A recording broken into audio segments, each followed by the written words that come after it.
আমি আজকে দেখাচ্ছি একটা স্যুপের রেসিপি, যেটা আমি আমার মেয়ের জন্য করেছিলাম, ছোট্ট রুহির জন্য। তো প্রথমে আমি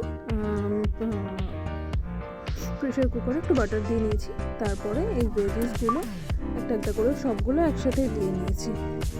হালকা একটু ফ্রাই করে নেবো, এটা খুব বেশি ফ্রাই করব না, হালকা ফ্রাই করব যাতে কাঁচা গন্ধটা কেটে যায়।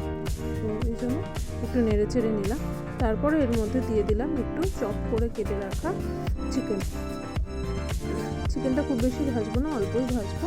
চিকেনটা একটু নেড়ে চেড়ে তার মধ্যে দিয়ে দেব আমি একটু নেড়ে চেড়ে নিলাম।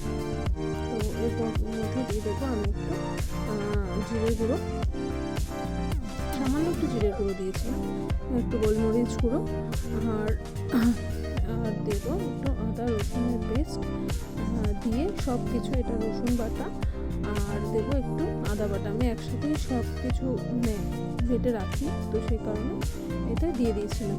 এই আদা রসুন বাটা দিয়ে একটু নেড়ে চেড়ে নেব। দেখে নেব যে সবজিগুলো মশলাটাও যাতে একটু কষানো হয়ে যায়। খুব বেশি যেহেতু মশলা দিচ্ছি না, তো সবজিগুলোর সাথে যাতে একটু মাখো মাখো ব্যাপারটা আসে, খেতেও একটু টেস্ট হবে তাতে। তো এই সব কিছু দিয়ে একটু নাড়াচাড়া করে নিয়ে তার মধ্যে দিয়ে দেবো একটু জল, পরিমাণ মতো নুন আমি এর মধ্যে দিয়ে দিয়েছি। জল দিয়ে আবার একটু নেড়ে চেড়ে নেব, নেড়ে চেড়ে হালকা একটু ফোটাবো। ফুটিয়ে এখানে আমি চিনি দেব না, হালকা একটু মিষ্টি ভাব আনার জন্য আমি এতে দিয়ে দিয়েছি একটু গুড়ও ঠিক নয়, এটা আছে জ্যাগরি পাউডার।